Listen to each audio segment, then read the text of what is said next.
Gracias, César. ¿A dónde te fuiste? Ahí está, ahí está. Muy bien.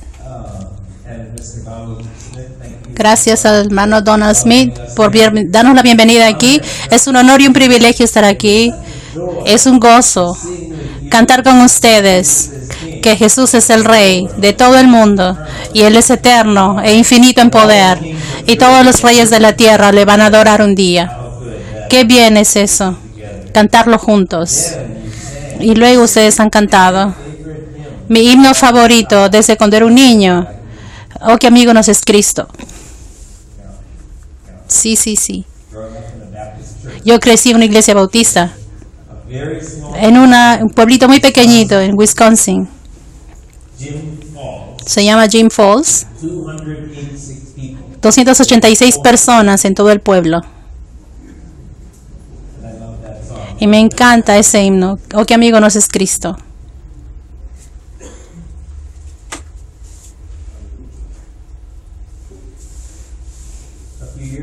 Hace unos años atrás estaba hablando a una conferencia de negocios en Londres, una conferencia para cristianos. Muchos de los conferencistas que fueron de diferentes países del mundo, incluyendo una pareja de Kenia, en África, que eran muy exitosos en empezar negocios y ayudarlos a crecer. Era una conferencia larga y después de que acabó, los recibimos en un hogar privado ahí en Londres.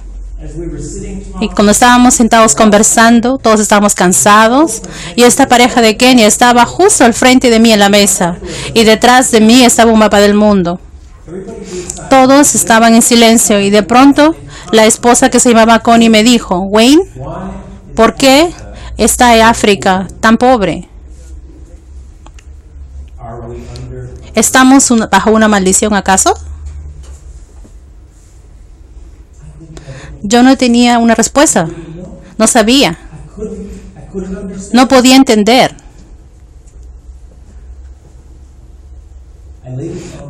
Y luego me di cuenta que África tiene un 13% de la población mundial y tiene 16% de la masa de la tierra del mundo, pero produce 1% de la producción económica del mundo.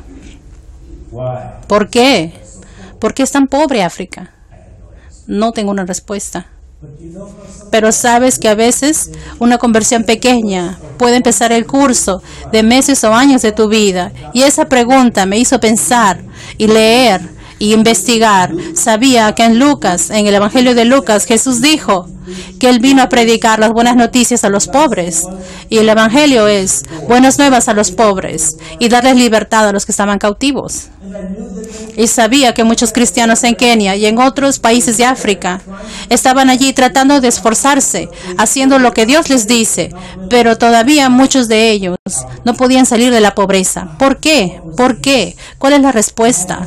¿Por qué el Evangelio cristiano no ha llevado al país a un desarrollo económico para que venzan el problema de la pobreza?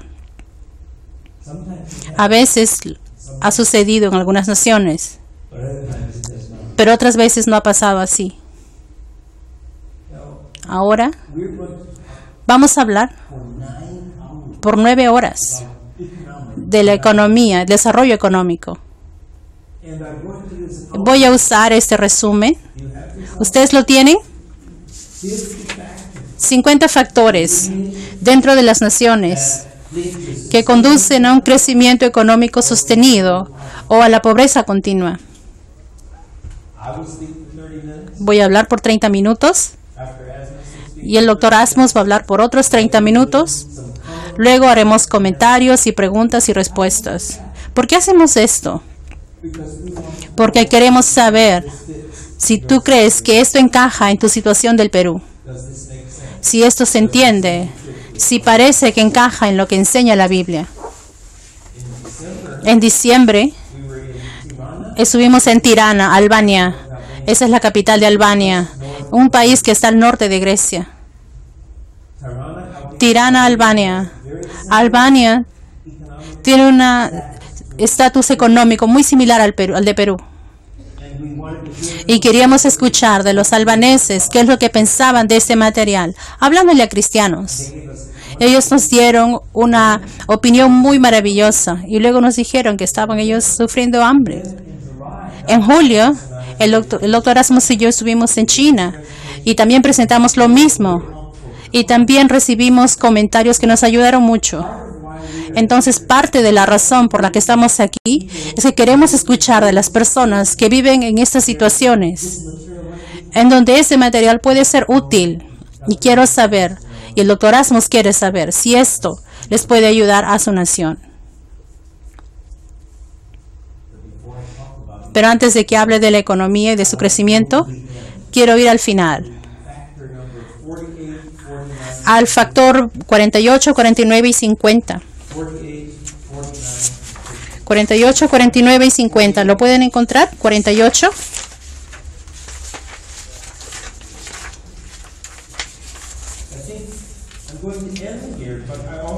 Voy a terminar aquí, pero también quiero empezar aquí, para que ustedes comprendan qué es lo más importante. Número 48. El factor en la nación que está haciendo lo que deben hacer, que creen que debe haber una diferencia entre los valores espirituales y los valores más altos. Y el 48 dice, la sociedad considera el bienestar espiritual mucho más importante que la riqueza material. Jesús dijo en Lucas 9:25, ¿de qué le sirve al hombre si gana el mundo, pero si pierde su alma? Prosperidad material nunca va a satisfacer, solamente Jesús lo puede hacer, Él satisface. Número 49, la sociedad que es obediente a Dios y sigue los principios de la Biblia, va a considerar a la familia, amigos y a la alegría en la vida, que es más importante que la riqueza material. Hay muchas personas que son ricas en este mundo, pero que son infelices. Están atrapados en pecado, están lejos de Dios. ¿De qué les sirve si ganan el mundo, pero pierden su alma? Eclesiastés 5:10 dice, el mal ama el dinero, pero nunca será satisfecho por el dinero. Número 50. Una sociedad exitosa que tiene un éxito verdadero debe adorar y servir a Dios y no al dinero. De otro lado, en la columna del medio, tenemos factores de una nación que está en pobreza sostenida y tienen pobreza espiritual, aparte de la material. Entonces, si es pobreza espiritual, número 48, en la columna del medio dice, la sociedad considera la riqueza material como la meta más alta, pero van a ser espiritualmente pobres. Número 49, va a considerar la prosperidad material más importante que la familia, amigos y la alegría en la vida de uno mismo. En sus relaciones son pobres y también son pobres en su relación familiar. Número 50, una sociedad espiritualmente pobre adora y sirve el dinero, pero es destruida por el dinero. Jesús dijo, ninguno puede servir a dos amos. No puede servir a Dios y al dinero. Lucas 16:13. Quiero empezar aquí, porque Byron y yo creemos con todos nuestros corazones que si asistimos a una iglesia cristiana en Arizona, es una iglesia bíblica, ambos hemos servido juntos en el consejo de ancianos y consideramos que la Biblia dice la verdad absoluta en todo, que conocemos al Señor y sabemos que tenemos esa prosperidad espiritual y nuestra familia y amigos es más importante que cualquier otra cosa. ¿Podemos pasar algún tiempo hablando acerca de cosas materiales? Porque de alguna forma son importantes. Y queremos concentrarnos en eso esta noche y lo queremos estudiar. Voy a volver al principio.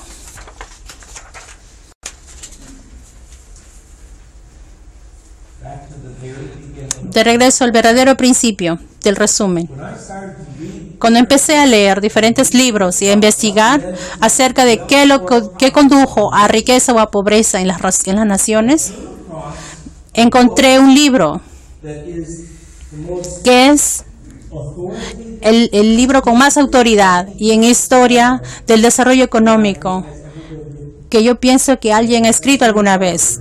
Es escrito por un profesor de Harvard llamado David Landis. ¿Puedo mirar tu resumen, por favor? Yo no creo que lo puse aquí. El nombre es de David Landis. Se escribe Landis. Landis. El libro se llama La riqueza y pobreza de las naciones. La riqueza y pobreza de las naciones. ¿Por qué algunos son tan ricos y otros tan pobres? El profesor Landis era un profesor de historia de la economía en la Universidad de Harvard. Él estudió la historia de diferentes partes del mundo por 500 años.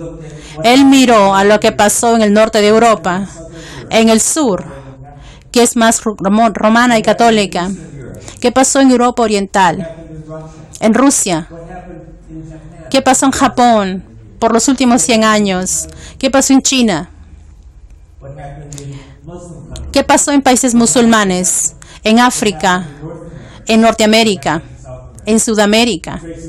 Él traza la historia de todas estas secciones del mundo por 500 años para encontrar lo que pasó. Y aquí está la historia que él cuenta. Desde el principio de la historia hasta más o menos 1550 o más o menos. No hubo muchos cambios en la economía de las personas en la tierra. Tenían las mismas ropas, comían los mismos alimentos, tenían las mismas viviendas donde vivían sus padres y abuelos. Pero luego, más o menos en 1550, hubo una diferencia entre países ricos y pobres. Y las personas que estaban en los países más ricos tenían más o menos 5 veces la cantidad de ingresos que las personas de los países pobres. Ropas más buenas, casas más bonitas, y una variedad en sus alimentos, y la diferencia era más o menos de 5-1 en 1550. Pero luego algo pasó.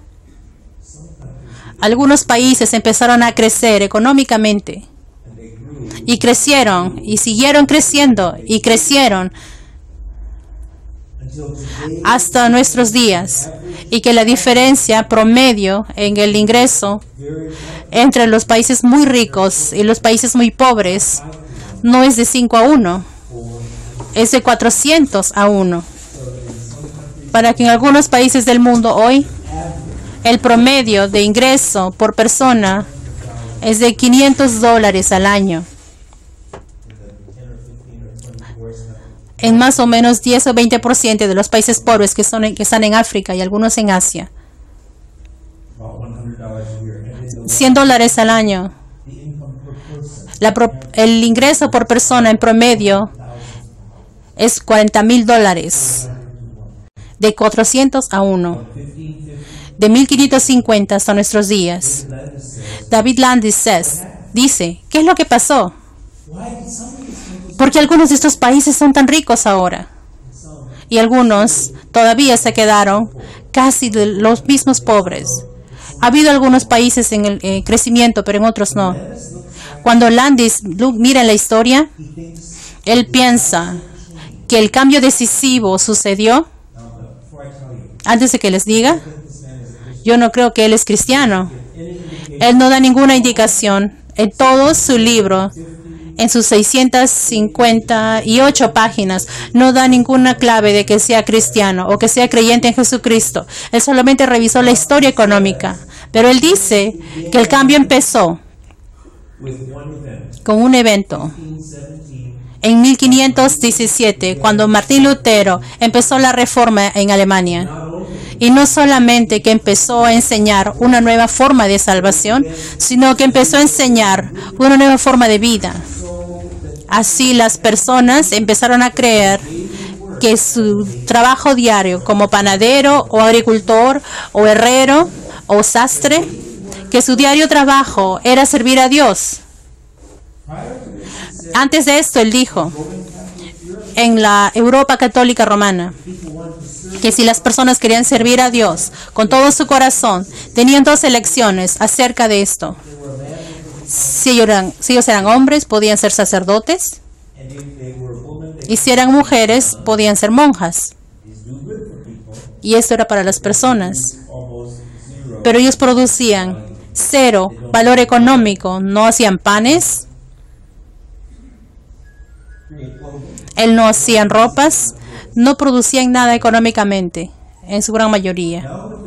Pero ahora con la reforma, Martín Lutero está diciendo al panadero, tu trabajo es lo más importante servicio a Dios que puedes hacer, en ser panadero, porque eso es lo que Dios te ha llamado a hacer.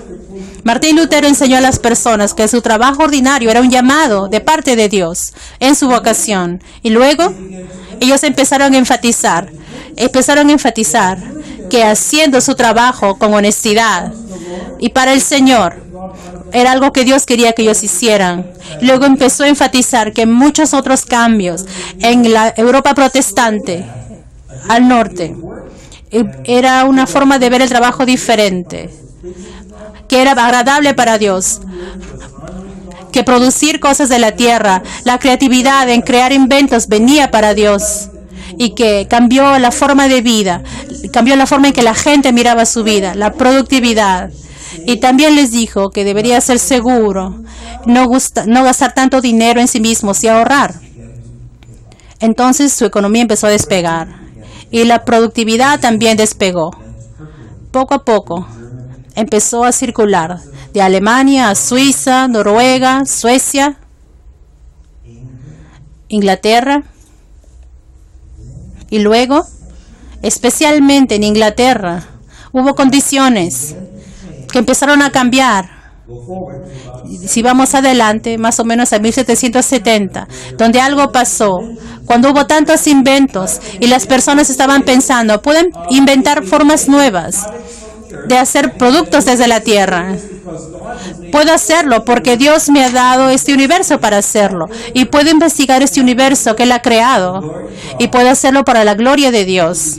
Y las personas empezaron a inventar máquinas que tomarían el lugar de los que laboraban humanamente. Y más o menos en 1770 hubo la revolución industrial en Inglaterra. Y las máquinas empezaron a hacer productos tan rápido, sin que las personas tuvieran que hacer toda la labor manual. Las máquinas podían hacer toda clase de productos. Y entonces el ingreso promedio en Inglaterra se duplicó. Y luego se multiplicó 6 veces más. Y los otros países en el norte de Europa empezaron a ver lo que Inglaterra estaba haciendo y a imitarlos. Y había un pequeño inicio en ese país. Las colonias británicas empezaron a desarrollar y se convirtieron en estados y empezaron a imitar lo que Inglaterra hizo y empezaron a crecer también en su riqueza.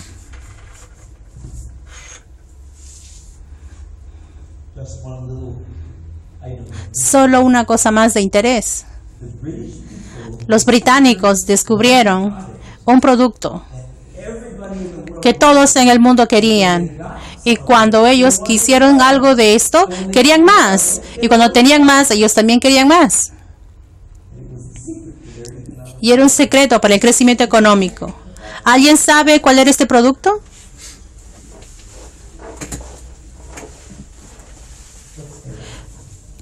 Clothes. Era cierto tipo de ropas, era hecho de algo especial.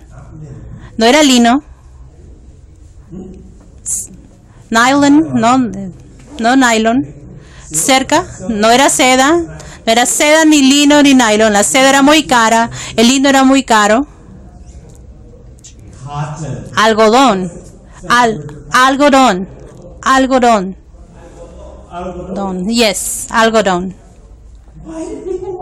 ¿Por qué querían las personas el algodón?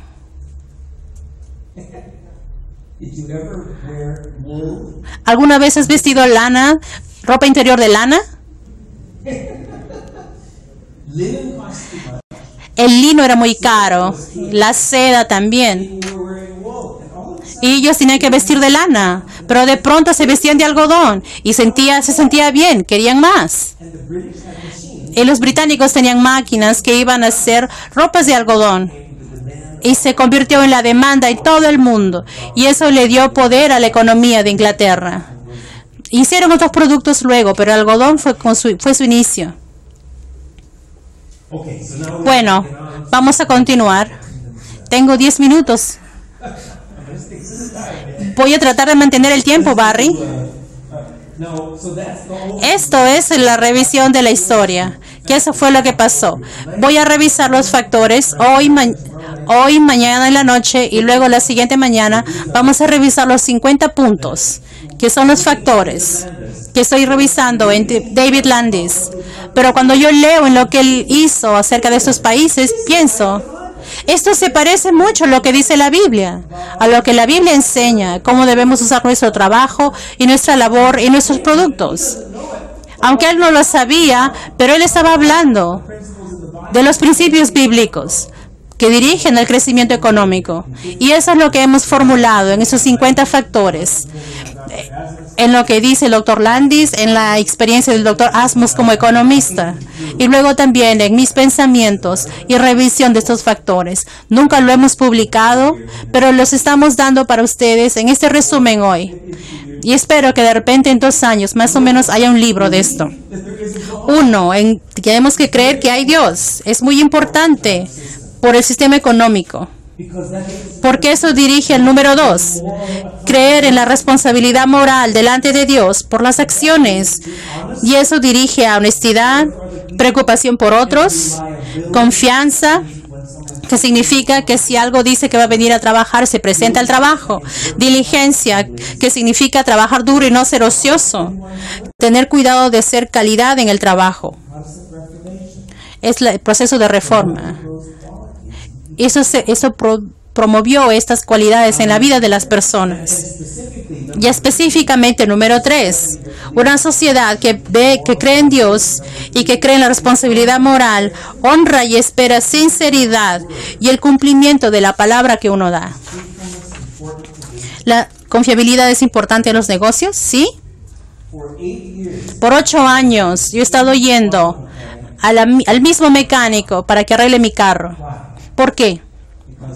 Porque él es honesto. Si yo tomo el carro ahí porque algo está fallando, le digo a él, por favor, arréglalo. Y 1 hora y media luego él me llama y me dice, no pasaba nada, no le voy a cobrar porque no he hecho nada. Él pudo haberme dicho que era una parte para reparar de $273. Pero él es honesto conmigo y cuando él lo hace, entonces yo puedo confiar en él. Por eso la honestidad es importante en el desarrollo de los negocios. De otro lado, en el medio, valores culturales que conducen a una pobreza continua, una creencia de que no hay Dios. Eso es comunismo.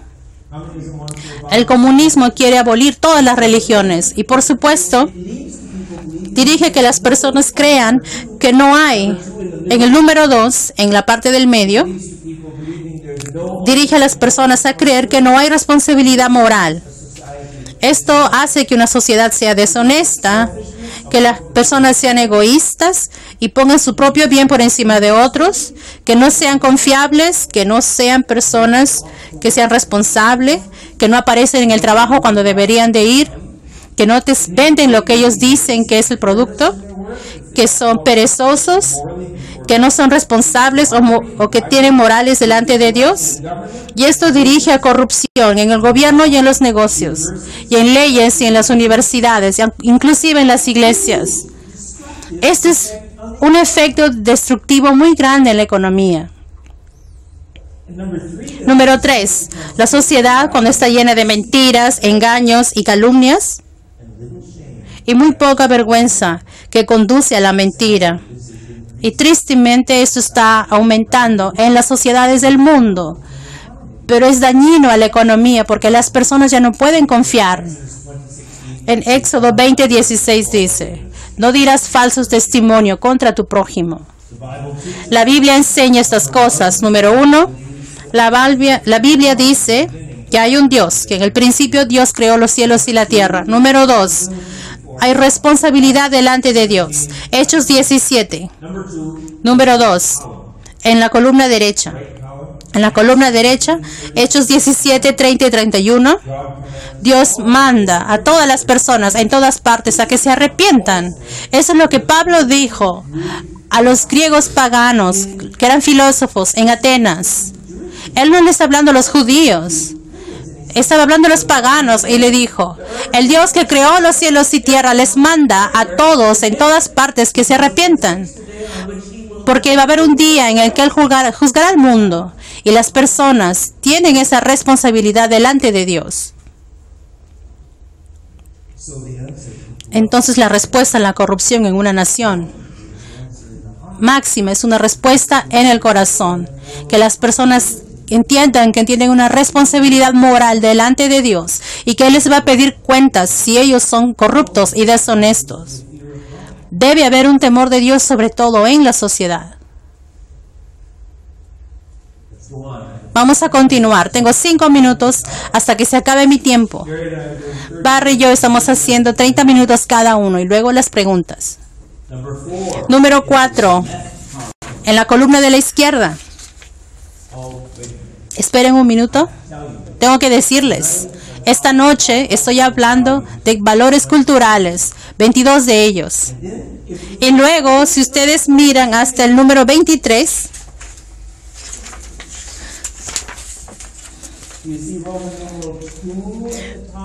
ven ustedes que está el número 2 en Romanos en la esquina izquierda. Políticas del gobierno, políticas gubernamentales, ¿se entiende? Luego vamos a ir al número 35. Sobre eso están las políticas económicas. Justo arriba del número 35, en donde está el número 3 en Romanos, dice políticas económicas que conducen a un crecimiento económico. Hoy día vamos a hablar de valores culturales y políticas gubernamentales. El viernes y el sábado las políticas económicas. Pero los valores culturales son el fundamento. Ahí tenemos que empezar. David Landis dice, los valores culturales son los que hacen la diferencia máxima. Y la Biblia dice lo mismo también. Vamos a hacer número 4. Número 4. Creencia de que existe. Número 4. Creencia de que existe lo bueno y lo malo en cada corazón humano. Por lo tanto, la razón principal de por qué las personas hacen cosas buenas o malas es porque han escogido hacer el bien o el mal. Por lo tanto, ¿tú lo crees? Dios dice que la paga del pecado es muerte. En Santiago 1 dice que cada uno es tentado de su propia concupiscencia y deseo. Y una vez que el deseo ha concebido, da luz el pecado. Dios va a pedir cuentas a cada uno, porque hay bien y mal en cada uno, y somos responsables de elegir. Por lo tanto, si crees esto, tú crees que es moralmente correcto que las personas deben de ser recompensadas si hacen algo bueno, o si trabajan duro, o si son honestos, o si hacen algún producto que es bueno. Y tú crees que las personas deben ser castigadas si hacen algo malo, si roban, o si no van a trabajar, o si no cumplen con su contrato. Hay consecuencias por hacer el mal. Número 5. Una sociedad productiva piensa que hay una responsabilidad máxima individual. Es moralmente correcto honrar y recompensar, o culpar y castigar a individuos que hagan buenas o malas decisiones. La creación de la prosperidad y de la riqueza en una nación depende de las elecciones humanas, y las elecciones humanas son influenciadas por incentivos de recompensa para lo que es bueno y no recompensar lo malo. De otro lado, un concepto o país que está atrapado en la pobreza, en la columna del medio del número 4, dice que los seres humanos piensan que son básicamente buenos y que si hacen algo malo no es su culpa, que es la culpa de alguien más, que es la culpa de la sociedad, Es la culpa de alguien que ha sido malo con ellos, que es la culpa del gobierno. Culpan a alguien más. Y eso dirige número 5, que solo hay mínima responsabilidad individual. En una sociedad pobre, si tú preguntas por qué las preguntas se enriquecen, ellos dicen porque tienen suerte. ¿Por qué las personas fallan? Dicen, porque no tuvieron suerte.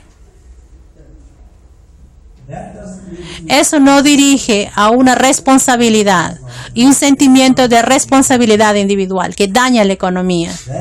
Eso es 30 minutos. Y hemos empezado en los valores culturales y ahora tenemos un desafío de ver si Dr. Asmus se va a mantener dentro de sus 30 minutos. Yo no lo sé. Por supuesto que lo va a hacer.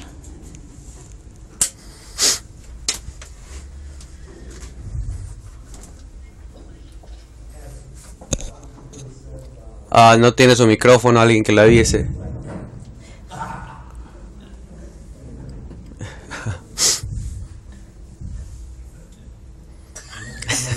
Otro minuto más. Sí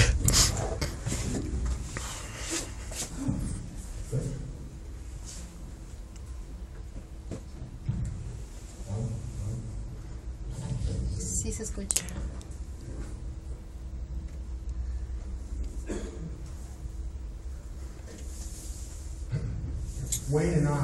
Wayne y yo ambos enseñamos en la escuela dominical, en la iglesia Scottsdale. Me volví cristiano cuando conocí a mi esposa. Y ella se casaba conmigo si yo era cristiano. Y yo pensé, eso es buen trato, entonces me hago cristiano por ello. No sabía qué significaba todo eso.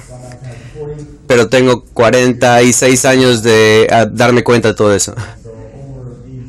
En estos últimos 46 años de matrimonio, hemos estado muy activos en nuestra iglesia y siempre he tratado de enseñar algo bueno en las clases. Y Wayne también lo hace lo mismo en la escuela bíblica. Al decir esto, de que soy un economista, los economistas usualmente son negativos. Se ha predicho 8 de las últimas recesiones. Muchos economistas se vuelven economistas porque no tienen la personalidad para ser un contador.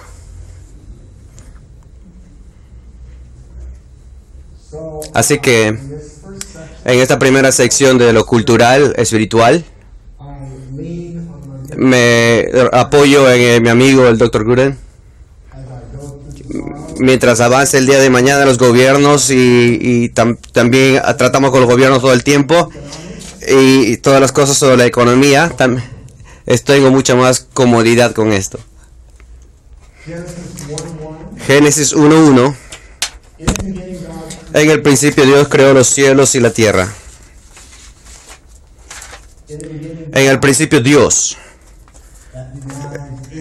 Eso niega el ateísmo, que la doctrina dice no hay Dios. Eso niega el politeísmo, donde hay muchos dioses. En el principio Dios creó. Eso niega la evolución con su doctrina de volverse algo o transformarse en algo. Y también el fatalismo que habla de que no hay cambios. Que en el principio Dios creó los cielos y la tierra. Eso niega el panteonismo, de que Dios, hay un Dios en la roca, en el sol, en la luna. Eso niega el materialismo, la cual sugiere que la eternidad es de la materia, de lo que importa en sí. El evolucionismo siempre ha evitado la idea de la eternidad porque son barreras y son billones y billones y cuatrillones de años para que tú y yo, para que seamos una célula, para una especie de zoológico y luego para contigo.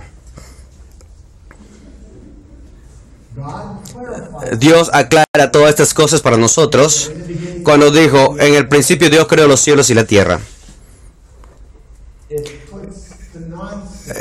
Hace que no tenga sentido en muchas ideas exactamente. En vez de estar marcando esto como eso, creo que es seguro siempre ir a la palabra de Dios. Salmo 8 dice, oh Señor, Señor nuestro, cuán majestuoso es tu nombre en toda la tierra. Creaste el sol, la luna, las estrellas y todas estas cosas. ¿Cómo es que Dios sabía de crear la tierra 93 millones de millas lejos del sol? Un poquito más cerca le iba a quemar, un poquito más lejos lo iba a congelar por completo. Dios, gracias. 93 millones de millas es perfecto.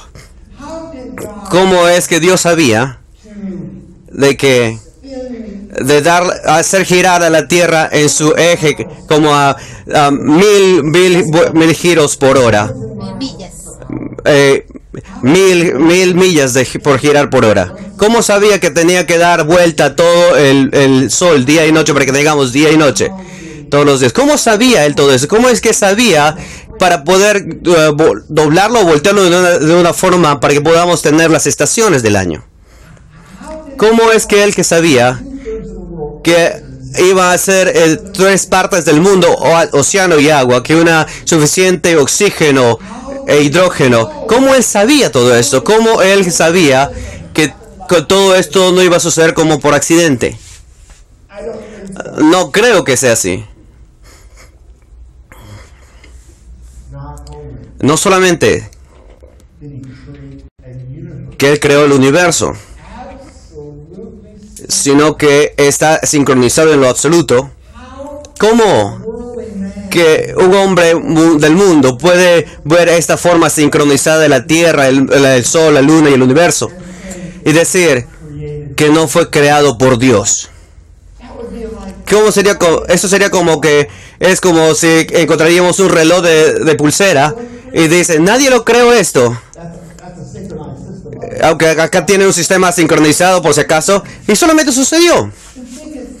Pensar en que solamente sucedió es como que un tornado ataca hacia una basural y de pronto se crea un avión, un Boeing 704. ¿Cómo es posible que esto haya pasado? No puede ser así. Dios creó los cielos y la tierra. Entonces sigue, y no solamente cómo es que él sabía que debía saberlo, sino que dice, ¿qué es el hombre y la mujer? Para que tú puedas pensar y tener en consideración a ellos.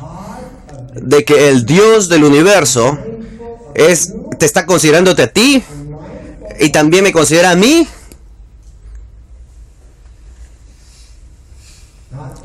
No solamente es que Dios se interesa en ti y en mí, sino que Él conoce los cabellos que tenemos en la cabeza. Wayne no se preocupa por eso.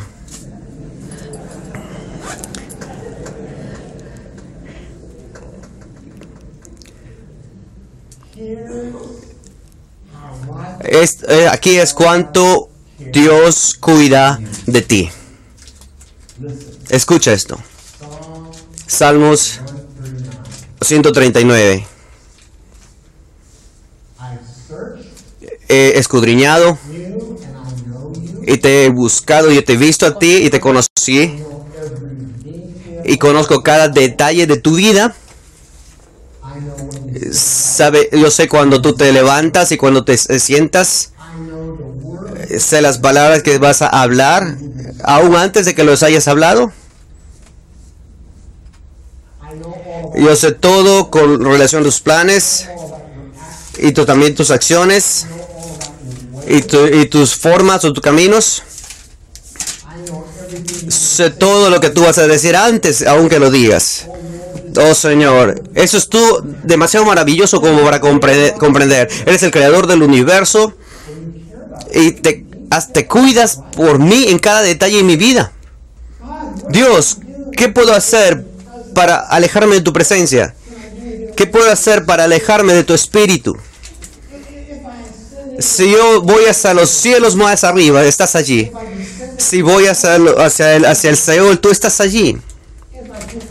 Si tomo las alas del alba, aún en la parte más profunda del mar, aún allí, tu mano me guiará o me sostendrá, y tu diestra me guiará. ¿Puede creer eso? Dios, tú estabas allí cuando me entretejiste en el vientre de mi madre. Tú sabes cada detalle de mi vida.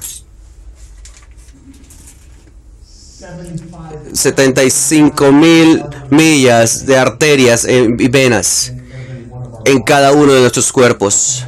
Y Dios lo hizo todo. Llevar sangre a 60 trillones de células. Parece una computadora, mini computadora. Porque Él sabe cada detalle.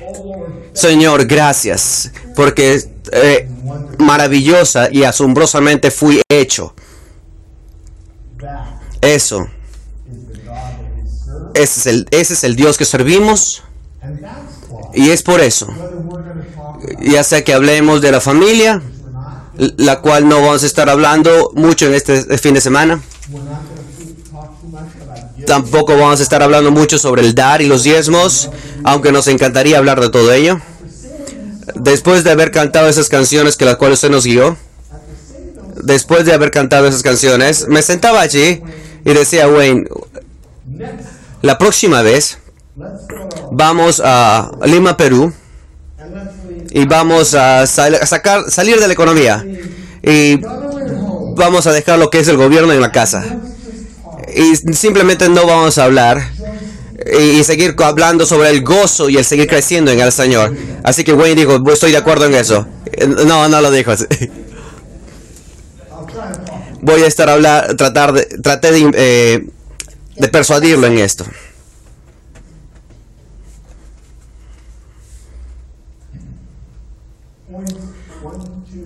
Puntos 1, 2, 3 y 4 y 5 de la lista que tienen. De lo que estamos tratando de hablar en esta noche, un poquito, sobre los valores culturales y espirituales. Este Dios del cual hemos estado hablando es mucho más grande que su creación. Tal como el autor es mucho más grande que su libro. Tal como el músico es mucho más grande que su música o su instrumento musical que él toca. Tal como la vasija es mucho, el alfarero es mucho más que la vasija. Dios es el gran yo soy. Y yo soy el pequeño. Yo no soy. Él es el gran yo soy.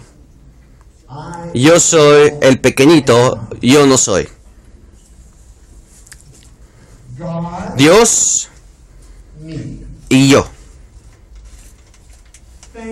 Gracias por venir en esta noche para escuchar a este pequeñito, enanito, muy minúsculo de mí, que es muy amable de tu parte, en un jueves en la noche, para venir a hacer eso.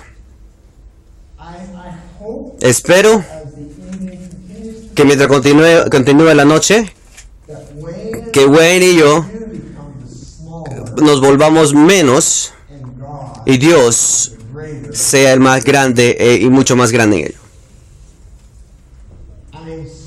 Estoy muy feliz de que mi esposa dijo, yo no me casaré contigo a menos que te vuelvas cristiano. Porque ahora que yo soy cristiano por 46 años y pienso de lo que el cristianismo y Cristo y Dios y la creación y la salvación y la gracia, ¿de qué se trata todo ello? No puedo imaginarme haber tenido una bendición mucho más grande que el ser hijo de Dios. No puedo pensar en una bendición mucho más grande que Jesús me diga me ama y que soy salvo por gracia. Todo lo que Él hizo, nada de lo que yo hice. Estoy feliz que Él lo haya hecho así. Estoy muy feliz por ello.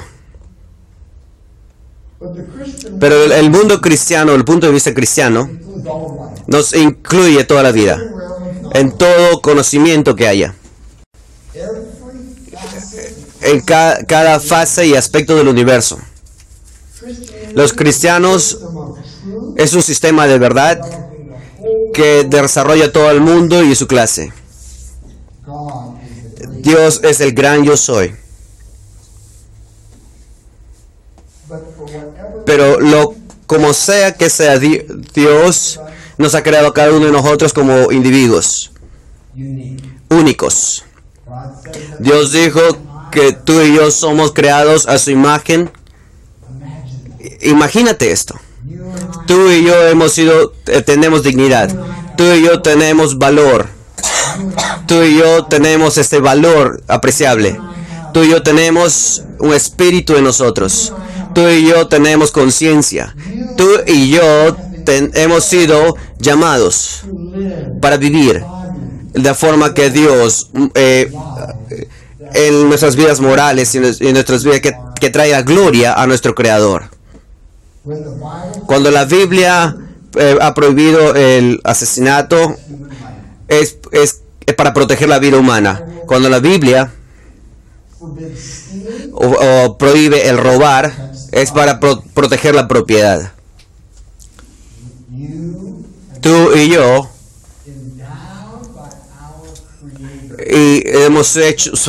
fuimos hechos conforme a nuestro Creador en ciertas variedades. Y Dios nuestro Creador, no por el gobierno, no guiado por la política, ni tampoco por el intelecto, ni tampoco por las riquezas. No. La Biblia dice que nosotros estamos en deuda, que nuestra libertad viene de parte de Dios. A los seres humanos, a ellos se les ha dado la capacidad y la responsabilidad para determinar sus propias acciones. Poseemos una voluntad. Dios sabe lo que vamos a hacer, pero no interfiere. Quiere decir que depende de ti y de mí elegir. Somos libres para tomar decisiones morales. Si fuésemos griegos y romanos, abrazaríamos el fatalismo, el politeísmo y el fatalismo y el materialismo. Pero tú y yo somos cristianos y estamos abrazando la creación, que tú y yo somos creados a la imagen de Dios, con dignidad, valor y este valor apreciable. También sabemos que es verdad Génesis 3, la caída del hombre, la caída de Adán y Eva, al tomar malas decisiones y tratar de ser iguales a Dios, tratando de ser nuestro propio Dios, pretendiendo que somos algo y que queremos gobernar nuestro propio ser. Y toda la vida cambió después de la caída. Pero aún así, después de la caída, desde temprano en la Biblia, Génesis 3:15, habla sobre Dios diciéndole a Satanás: tu simiente, Satanás, será en contra la simiente de ella, pero ella pisará tu cabeza y tú simplemente morderás su calcañar. Hace mucho tiempo atrás, había una adolescente que dio a luz un pequeño bebé. Estaba en la parte trasera del Imperio Romano. Ese pequeño bebé nació y creció en otro pueblito por allí, y que trabajó en una carpintería hasta que llegó a los 30 años. Y a los 30 años se decidió volverse un pastor o predicador itinerario. Y predicaba por 3 años y medio. Nunca escribió un libro. Nunca fue a la escuela. Nunca tuvo una casa. Nunca viajó mucho más allá de 200 millas de donde él vivía o nació. Nunca puso un pie en una gran ciudad como Lima, Perú. Nunca hizo ninguna de las cosas que requiere grandeza. Y de pronto, el viento está en contra de él. Sus amigos lo desecharon, lo dejaron. Su gobierno lo puso en un juicio. Y sus enemigos lo crucificaron entre 2 ladrones. Mientras él estaba ahí colgado y muriendo, sus acusadores estaban apostando para ver cómo podían poseer su abrigo o su ropa. Mientras estaba muerto, lo sacaron de la cruz y lo pusieron en esta tumba. 2000 años ya pasaron. Y este hombre sigue siendo el punto pivote, el punto de enfoque de muchos seres humanos en el planeta. Todos los ejércitos que han marchado, todas las naves que han estado navegando y todos los reyes que han sido establecidos y todos los soberanos que han regido, no afectaron la vida de las personas en este planeta Tierra como aquel hombre solo.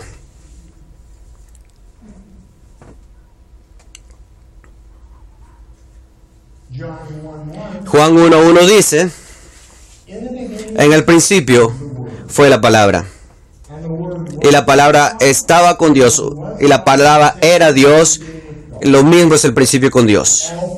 Todas las cosas fueron hechas por Él, y nada de lo que ha sido hecho fue hecho sin Él. Él era la luz, y esa luz se hizo la vida de los hombres, que vino a este mundo. El mundo no lo aceptó. Vino a lo suyo, y los suyos no lo recibieron. Pero mientras todos aquellos que le recibieron, a ellos les dio el poder de volverse hijos del Dios viviente. ¿Qué tal privilegio es este de venir de los Estados Unidos y estar con los peruanos? Tengo que decirles algo. Nuestra empresa está estudiando su país por 25 años. Y es un sentir en sí el poder estudiar su país.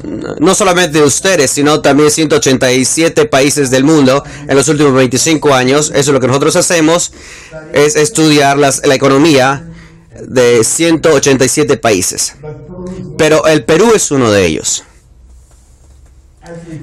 Mientras entrábamos a Lima la otra noche por primera vez en el Perú, para Wayne y para mí, mi corazón es como: llegamos. Este es el país que hemos estado buscando, viendo y preguntándonos.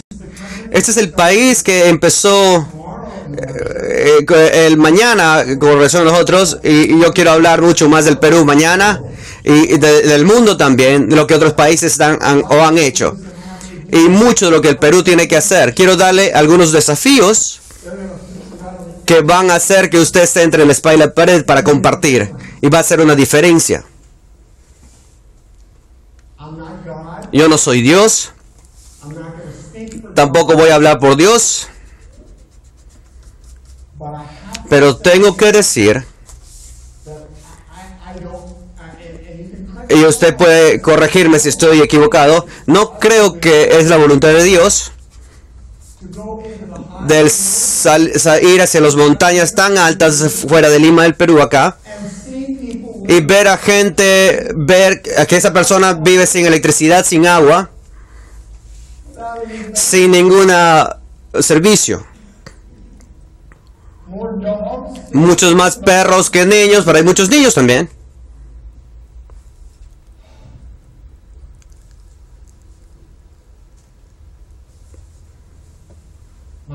Mi esposa y yo fuimos al África.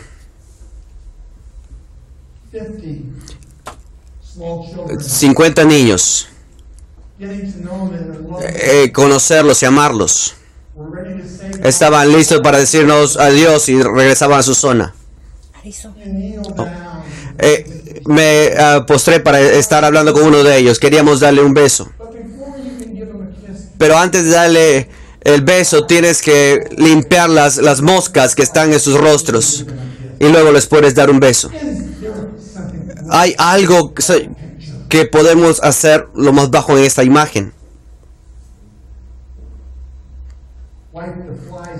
Limpiar las moscas y besarlos y decirles chao, entrar el avión y volver a Arizona, en un hogar bonito, ropa bonita, mucha comida y oportunidades como millones.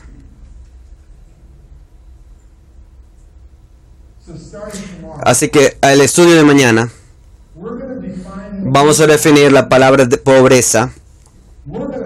Vamos a definir la palabra prosperidad.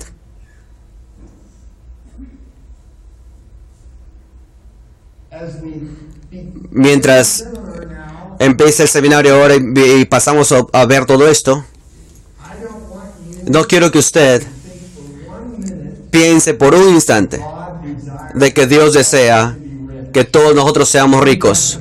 Eso, Él no quiere eso. De hecho, muy a menudo en los tiempos cuando nosotros somos bendecidos con algo, nosotros damos la espalda a Dios.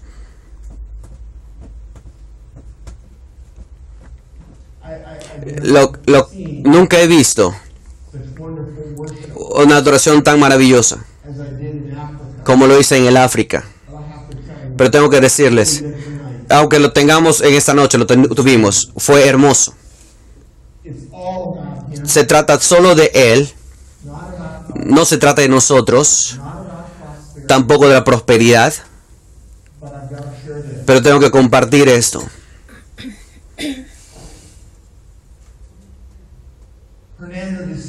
Hernando de Soto es un amigo. Hernando de Soto ha sido a nuestro lugar en los Estados Unidos. Hernando de Soto vive acá en Lima, Perú. Hay como 125 famosos pensadores en todo el mundo. Y Fernando de Soto ha sido votado como el número 1 pensador. Cuando estábamos listos para decirles chao a ustedes el sábado, uno de mis desafíos va a ser, allí en las calles, está el pensar de Fernando y 60 economistas y abogados que pueden ser enormemente saludables y de mucha ayuda para que el Perú pueda volver a resaltar, y vamos a divertirnos con eso. Wayne, creo que se acabó. Esa es solamente la introducción. Pero ahora, y Wayne él no puede entrar en mi caso exactamente. Ya apenas llegó a los 5 minutos, quiero hablar de Dios y quiero hablar de responsabilidad y quiero hablar de cómo todo esto encaja, y eso es lo que trato de hacer. Eso es algo espiritual. Escúchale a Wayne mucho más que a mí en esta parte, pero ahora Wayne pasa adelante y vamos a darle una Bienvenido. Vamos a ver si podemos estirarnos o donde sea que le esté convencionando. Cualquier cosa que esté en tu mente. Mientras pensamos en todo ese momento en el ámbito espiritual. De los 20 factores. Wayne va a seguir hablando un poquito más por unos minutos más. Y luego yo voy a hablar sobre la obra. Sobre lo que Dios quiere que hagamos con el trabajo. Números 15, 16, 17. Después vamos a hacer nuestro enfoque y vamos a repasar esto.